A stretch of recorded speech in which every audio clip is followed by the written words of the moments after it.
Hello everyone, this is Azraelis. We are back, and today what I want to do is I want to do a quick video, hopefully it's going to be short, on my weapon loadouts, my favorite ones. There's a lot of these that you've seen if you've seen all the videos. If you haven't, you really should watch some of my videos. Uh, those of you who might be new to this channel, I almost never do cuts, and I almost never do any hard editing or anything like that. I don't want you to have any concept that I'm better than whatever than how good I am at the game. So my stats show me as barely above average. That's pretty much just what I am. Uh, and I never want people to have the misconception. I'm not here trying to fool people into thinking I'm better than I am. So that's been a running thing ever since back in the day when I used to do Warframe. I'm not here to try to make myself look good. I find that those while those kind of videos are exciting to watch, uh, they can give a misconception of skill base, not on the content creator's part. They can give a misconception of a person's own skill base who watches them, because they're sitting there, they're going, man, I can't get that many. I don't play like that. I gotta try harder, and that's good that they want to get better at the game when they're watching that. But when you're looking at something and it constantly cuts to the action, you're expecting something that actually isn't really happening in the game. So you have people who just rush, rush, rush, rush, rush, rush. And there's a time and a place for that. You better believe it. There's a time and a place for that. You shouldn't be camping in spawn unless you have to. If that team is so much better than you that walking out there is surefire death, that's the time that you should be camping in your spawn. Hopefully not your spawn, but be smart about gameplay, especially in PvP. So, I just wanted to show my loadouts and my favorite ones. As you can see, there's a lot of these that are just called weird stuff, and those are ones that I use for challenges, or that I'm just testing out different things. Once again, any of you who remember me from back in the Warframe days, I love theory crafting. I love playing around with all of this kind of stuff, little attachments and different tactics and all that kind of stuff. So let's lead out with the AK. There is one change that I've made to this build, and that is that I no longer use the 75 round drum mag. I use the 40 round mag, and that's because the reload time isn't really that bad, and I feel like the 75 round drum mag slows you down a little bit too much. You really want to be moving around. But the way I run the AK is muzzle brake or a tactical suppressor, whatever you want. The RPK barrel, Ranger 4 grip, 40 round mags, and rubberized grip tape, or stippled, depending on what you want. That's really the key, is that when you go on YouTube or onto forums and things, and you're looking for different weapon loadouts, you want to take those and then change them for your playstyle. You want to take the core concept of those and then change them so that they will be more along your playstyle. I found that dropping to the 40 rounds and using a rubberized grip tape instead of stippled gave me a little bit better control of the AK, which is notoriously kind of a wild gun. Its recoil is kind of it's really flopping around in your hands a lot. Same reason that I'm using a muzzle brake instead of a tac suppressor, etc., etc. So, really fun gun. Is it the best? Nah, not at all. Not Sorry is a build where it's literally the M4 for range. Whoops. The M4 and the 725 up close. So M4 is running the M16 Grenadier, which is, in my opinion, the best barrel, period, on this gun. Monolithic suppressor, which I really don't need, because it doesn't need more range than you already get with the M16 Grenadier, but I have it anyway because this is my long range weapon in this overkill build. Scout Combat Optic, Singard Arms Invader. This definitely could be changed out depending on your playstyle. And a 60 round mag. I've moved away on certain weapons from using underbarrel attachments because they tend to slow you down or mess with your aiming. So, 725, obvious. Everybody knows this build. Sawed off, 5 milliwatt, Tempest Slim Grip, sleight of hand, sawed off stock. You can swap out the sleight of hand if you're okay with the reload speed of it already. When I'm in close range, I just want to deal with this as fast as possible, hence why I use sleight of hand. I want to go ahead and just dump 2 rounds, reload, dump 2 rounds, reload, so that there's no chance that I'm going to get a hit marker. Because I'm not really the greatest player. So, cold-blooded overkill, shrapnel, frag grenades, stims. I pretty much run stims all the time. Every once in a blue moon, I'll switch. The MP5, I really don't feel comfortable. Yeah, I don't feel comfortable like telling you what you should run on the MP5 because I'm not very good with it yet. As you can see, it's only level 37. I haven't spent a long time using it. So, obviously, you could try this out, this build, if you want to, and see what I've been messing around with. Monolithic Integral Suppressor, GI Mini Reflex, Straight Line Stock. See, there's things that I'm still messing with on this build, as you can see. I probably don't need this. I probably don't need this either. So, you could try it out if you want to, see what I was playing with. But, definitely don't take this as, like, the build you should use. You should go and watch Devour if you want to see someone who's really good with the MP5. And you can find him on YouTube, youtube.com/Devour. My Psychov is still not fully built, so there's really no reason to look at the build I'm running. This is how I run it while I'm leveling, because I'm leveling until I get the fully auto version. So we're going the Integral Suppressor. I love Integral Suppressors. It means that, to me, it's almost like having an extra attachment. So you'll see that a lot in my kind of builds.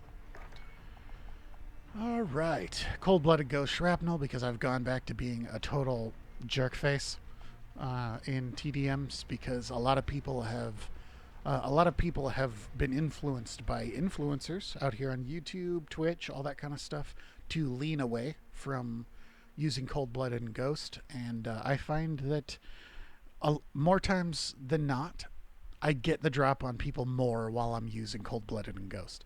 So, Frag Grenade Stim, I really don't need to go over these that much. So, stuff is my Ram 7 build. You can definitely use this build if you want. It's hot. The Ram 7 is a good gun. For me, it's not quite as good as the M13, but it is a heck of a lot of fun to use. It's very close to a laser beam. Not quite there. Once again, it doesn't really need the extra range from the Monolithic. I kind of like how it looks, though. And there's some things I would change about this in the future, but this one's pretty fun. FSS Ranger, Corp Combat Hollow Set. I don't know why, but I have really good luck with this sight. I just do. I don't know why I keep using it, and I don't know why it is the way it is. It's something that really meshes with my brain. Ultralight Hollow Stock and 50 round mag. Secondaries and RPG, Cold-Blooded Ghost, frags and stims. It happens all the time in my builds. Frags and stims, frags and stims. This is Challenges build. I'm not even going to show you this. I don't really like the Scar. It can put in work, but it's a little too random for me with its recoil. So, my big team build is dirty. This is a mount up and wreck face build. That's what this is for. You mount up in a position and you will be completely blown away by the amount of range and accuracy that you get out of this gun. So the Strela P is only on here because I was thinking about leveling a different thing. I would definitely be going with either this or the Pila in big team. Once again, Cold-Blooded and Ghost amped because I want my field upgrade more in big team than I do in TDM. We're rocking a Claymore and a Stim. Obviously, you could swap that out for Shrapnel, so you have 2 Claymores if that's what you want to do. It is absolutely a camping build. We'll look at the Uzi 9mm. This is probably my favorite gun. It's the gun I have the most kills with. That's monolithic suppressor. Once again, you don't actually need this for the range, so you can run the tac suppressor. I learned that from I'm Marksman, and he's absolutely right. I just have it on here because I've always had this build. This is the build I've used since I unlocked 41 AE rounds with this gun because I love it. So Monty suppressor, FSS Carbine Pro, which is the most important component. If you're going to get anything on the Uzi, get this. GI Mini Reflex, Ranger foregrip, and the 41 AE. That's another one. So these two are the most important. The rest of this is all up to you. All of this other stuff, if however you want to play is how you want to play. Just make sure you run an FSS Carbine Pro and the 41 AE rounds. What else are we going? Oh, EOD Restock Shrapnel. That's a little bit of a different one. That's because this is one of my favorite builds, and I'm very confident that I can get kills with the Uzi. So I want to go ahead and I want to have lots and lots of my equipments to support that, and I want to be able to take some extra rocket damage because people are going to get real pissed off at me all the time because I will be sniping them from across map with an Uzi, and they don't like that. And dealing with them up close with an Uzi because it's an Uzi. All right. The SKS is one that I've been having a ton of fun with. This gun, though its fire rate is low, is pretty mean. It is pretty mean. If you go and you look for my SKS video in my playlists, in the COD playlist, you'll see what I mean. And I've done even better than that with this gun. It's just all about dumping your rounds at the exact point in time that you want to and where your crosshairs begin on the target, because you're gonna rock yourself upward. So if you aim for like upper center mass, you know, or maybe even up at the shoulder range, those kind of things, you're gonna dome people in some of those shots that you wrap out. So we're running tac suppressor. I don't like really any of the barrels I've found. The last one might be good, but I haven't used any of the barrels because they all seemed to degrade the ability of the gun, in my opinion. Scout Combat Optic, there's another option that I have in here, and that's if you can handle the fiddliness of it, is the 4X Flip Hybrid. It also works pretty well, but I switched back to the Scout Combat Optic because I was tired of the fiddliness of the hybrid scope. FTAC Hunter Scope. Obviously, you could go with something else here. I went with this because it's not really doing much for me in the sense of actual stats, but I was waiting to see the last one. So that's the whole reason the FTAC Hunter is on there. Commando foregrip, one of the best foregrips, and a 30-round mag. Still don't know what comes next. I'm not done leveling it. So, but that's how I run it. If you came here and you found me because I wrecked your face with an SKS, this is how I did it. Cold-blooded ghost shrapnel, frags and stims. It's just very typical. Wacky sounds like it might be just one of my weird builds, but it's not. This is a absolute beast of an M13 build. Tempest Cyclone. This is unnecessary. I'm going to tell you right now, the Tempest Marksman is totally unnecessary, and all you're doing is you're just losing ADS speed and movement speed by using it. The Tempest Cyclone is perfectly good, and it does everything that you need it to do. So it's wonderful, that Tempest Cyclone, because it's almost like having 6 attachments because it's an integral suppressor. So you've got the Ranger foregrip, 50-round mag, GI Mini Reflex, and the M13 skeleton stock. As you can see, I just unlocked it. Made a world of difference. I was using the Forged Tac Stalker before that, and I got back a ton of mobility from having all of this extra ammo that I have, and it is money. It absolutely increased the straight up all around lethality of this weapon because it's so much easier to use. You're faster on your feet. Fantastic, absolutely fantastic. This build right here, totally recommended if you want to rock an M13. Thing's a laser beam, especially if you mount it. This thing can just dump rounds into a sniper who's head glitching. It's crazy. EOD hardline shrapnel. I am one of those people who use hardline. And the reason I use hardline is because in TDM, where I am 100% of the time, because I'd say 99% of the time, because I do play big team occasionally. Getting those UAVs out first, getting those UAVs out as soon as humanly possible to help your team can make a world of difference. Just an absolute world of difference. Frag grenade stim, of course. Then training, yeah, you don't need to see this one either. Training is what I'm doing when I'm learning a gun, and as of right now, learning and leveling a gun. And right now I'm kind of focused on the AUG. I guess I could show you one thing, and that is don't fully trust these guys. I get why people want to use them. I get why people go after the 5.56 data with the 30 rounds. However, to be perfectly honest, I think it kind of ruins the AUG when you do that.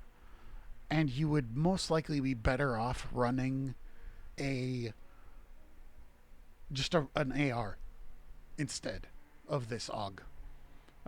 One of the other things I noticed, though, is that you don't necessarily need an underbarrel with this foregrip. The thing kind of acts like it has a foregrip when you're running its base ammo. It's 9mm Parabellum or whatever it is. Is it? Yeah, 9mm Parabellum. It definitely is noticeable that you have a little bit more control with this AUG than, say, some of the other SMGs. So, anyway, granulated grip tape. Once again, I'm trying to turn this AUG into a laser. Obviously, I use the extended barrel because I want more range out of my SMG. Is it necessary? Probably not. But this is the way I was running it. Like I said, it's not... Don't take this as the gospel truth, because I am still leveling my AUG, and I don't really know. It's kind of on par with the MP5 with me. I'm not the guy to look for the best builds for this. So EOD, restock, shrapnel. I'm obviously having to do things that, I'm doing weird stuff. Snapshot grenades with a gun that barely wall bangs. It's it's a training build. So the other thing I want to talk about is the field upgrades. I have gone to using the EMP drone almost exclusively, and there's a reason for that. The reason I'm doing this is because I go ahead and I use the EMP drone as a way to find out where people are. It's almost like a mini UAV. So once you use it and you're looking at your little iPad kind of thing, you get to see as that thing scans across where people are who aren't using Ghost or Cold-Blooded, whichever one does that. Makes you unseeable by this kind of stuff. So you can go ahead and get a good idea and update your team with that information just by telling them. It's actually can be a game changer. I've gone ahead and I've just been like, hey guys, I just saw on my EMP drone 2 guys upstairs on airfield, on the airfield map, 2 guys upstairs next to the pool table. And then sure enough, you just see them, boom, boom, get dropped because somebody knows they're there now. Fantastic. It's like a little tiny mini UAV for just a second. And I like it a lot. It's medium charge rate, so you can easily pop your little, amped on, and actually get it even more often if you're playing with friends who are aware of what you're doing with this, so that nobody is thinking that you're like hacking. Usually what I tell people in regular games, if I feel like talking, or if it's a close game and I'm having fun, is I'll be like, hey guys, I just saw on my EMP drone this, and this, and if your teammates are good, you'll see them drop those dudes because now they know where they are when there's no UAV up, and that can be a game changer. So don't forget this thing. Same thing with the recon drone, but you're having to take yourself out of the combat to do this. So I tend to go this route instead. So, anywho, other than that, the only other field upgrades I use is, of course, the ammo box, Deady, and stopping power on occasion. Trophy systems if I have to. I've been considering jumping on the bandwagon with people who are using deployable cover, because I've been seeing quite a few people who are coming back to it. Though I'm not so sure that that's going to be very beneficial for me the way I play. So anyway, yeah, that's a quick loadout talk on what I do here. And the most important thing, I use the oxidized watch. Because that's the most important thing. I'm kidding. Anyway, so is there anything else? Anything else at all? I guess kill streaks. I'm almost always using cruise missiles, but they've been failing me a lot lately, as you guys could tell from my videos. So I've gone back to a cluster strike. I'm probably going to go back to the cruise missile because it actually does the same thing for you as the EMP drone, because you get to see where targets are and you can tell your teammates. It's a really important piece of the puzzle here. Being able to communicate with your team and tell them where people are, it's money. I don't communicate a lot, but I communicate sometimes, especially when the game is really close and it's good. And if I haven't had any suspicions of hackers on the opposite team, knowing where they are, it's way more important than anything else. For many months playing this game, I was using care package because there was the random chance I would hit one of these crazy high ones, which I rarely get to. But yeah, anyway, this is the way. UAV, one of these two. I'm not a fan of precision airstrikes because I feel like they take too long and they're easy to get out of the way of. Then all the way up to VTOL. So anyway, that's the quick and dirty on my loadouts. I will be, as I settle into even more builds, I'll go ahead and I'll come back and tell you guys about it. Because I don't want to be giving you the wrong idea just because I don't have the right attachments unlocked. So, peace out, everybody. I'm Azaralis, and I'm out of here.